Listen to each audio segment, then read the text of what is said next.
Hello दोस्तों, मैं हूं कबीर और स्वागत है आप सबका इस चैनल पर।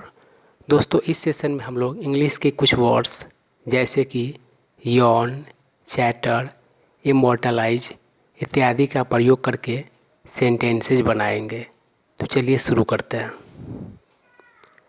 पहला सेंटेंस है his boss went ape because he arrived half an hour late.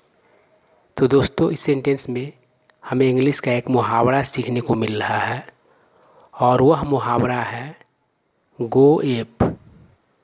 Sentence में टेंस के हिसाब से गो का वेंट हो गया है। तो दोस्तों, गो एप मुहावरा का अर्थ होता है अत्यधिक गुस्सा या एक्साइटेड हो जाना। तो इस सेंटेंस का अर्थ है कि उसका बॉस अत्यधिक गुस्सा हो गया क्योंकि वह आधा घंटा देर पहुंचा। दूसरा सेंटेंस देखिए। दूसरा सेंटेंस कह रहा है the fans went app when they saw their favourite actor. दोस्तों, इस सेंटेंस में गो एप का अर्थ है अत्यधिक एक्साइटेड हो जाना। तो इस सेंटेंस का अर्थ है कि फैंस अत्यधिक एक्साइटेड हो गए जब उन्होंने अपने फेवरेट एक्टर को देखा। तीसरा सेंटेंस है the batsman pulled out of the tournament citing personal reasons. दोस्तों, इस सेंटेंस में हमें एक फ्रेजल वर्ब सीखने को मिल रहा है। वह फ्रेजल वर्ब है पुल आउट। पुल आउट का अर्थ होता है किसी चीज़ से बाहर हो जाना, अर्थात किसी चीज़ में शामिल ना रहना। और इस सेंटेंस में हमें एक वर्ड भी सीखने को मिल रहा है साइट। साइट से साइटिंग हो गया है और साइट का अर्थ होता है किसी चीज़ का हवाला देना। तो इस सेंटेंस का अर्थ है कि बैट्समैन टूर्नामेंट से बाहर हो गया, अलग हो गया, निजी कारणों का हवाला देते हुए। चौथा सेंटेंस है he is a prolific batsman. दोस्तों, प्रोलिफिक बहुत सारे अर्थ व्यक्त करता है। जैसे कि कोई बैट्समैन अगर प्रोलिफिक है तो उसका सेंस है कि वह अच्छा खासा रन बनाता है। अगर कोई राइटर प्रोलिफिक है तो उसका अभिप्राय है कि वह राइटर बहुत सारे रचनाएं प्रकाशित करता है। अगर कोई पेड़ प्रोलिफिक है तो उसका अभिप्राय है कि वह बहुत ही फलदायी है। अगर कोई व्यक्ति प्रोलिफिक है तो उसका अभिप्राय है कि वह बहुत ही प्रोडक्टिव है। अगर कोई एनिमल प्रोलिफिक है तो उसका अभिप्राय है कि वह बहुत सारे बच्चे देने वाला है। तो दोस्तों, इस तरह से प्रोलिफिक का आप विभिन्न अर्थों में प्रयोग कर सकते हैं। तो इस सेंटेंस कह रहा है कि वह एक प्रोलिफिक बैट्समैन है।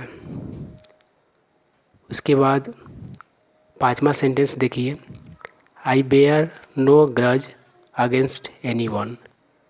दोस्तों, ग्रज का अर्थ होता है खुन्नस और बेयर का अर्थ होता है कोई निगेटिव फीलिंग रखना। तो इस सेंटेंस का अर्थ है कि मैं किसी के अगेंस्ट खुन्नस नहीं रखता हूँ। छठा सेंटेंस है the soldier has immortalised his name by fighting for the country. दोस्तों, इमोर्टलाइज का अर्थ होता है अमर कर देना। दोस्तों, अमेरिकन इंग्लिश में इमोर्टलाइज वर्ड में एस के जगह पर जेड का प्रयोग होता है। तो इस सेंटेंस का अभिप्राय है कि सोल्जर ने देश के लिए लड़कर अपने नाम को अमर कर दिया है। सातवां सेंटेंस है the news has shocked people around the world. तो इसका अभिप्राय हुआ कि खबर ने पूरे दुनिया में लोगों को शॉक किया है, सदमा में ला दिया है। 8वां सेंटेंस है the player became a household name when he made a triple century. तो दोस्तों इस सेंटेंस में हाउस होल्ड नेम का प्रयोग किया गया हुआ है। हाउस होल्ड नेम का अभिप्राय है बहुत सुविख्यात हो गया हुआ व्यक्ति, वस्तु या नाम। तो इस सेंटेंस का अभिप्राय है कि प्लेयर बहुत ही सुप्रसिद्ध हो गया जब उसने ट्रिपल सेंचुरी बनाया। 9वां सेंटेंस है why are you chattering your teeth.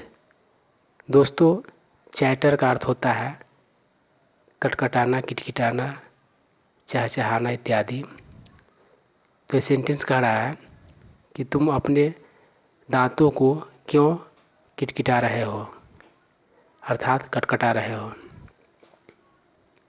10वां sentence है the RJ managed to stifle Yon.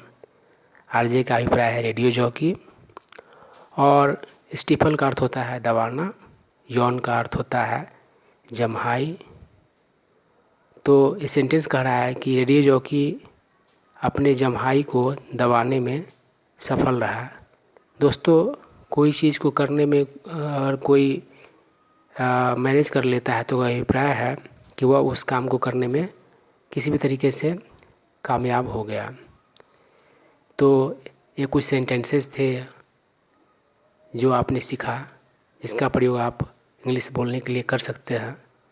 तो दोस्तों इस तरह के वीडियोज़ नियमित रूप से प्राप्त करने के लिए आप हमारे चैनल को सब्सक्राइब कर लें और इस वीडियो को अपने फ्रेंड सर्कल में शेयर कर दें। और यह वीडियो अच्छा लगा हो तो लाइक कर दें।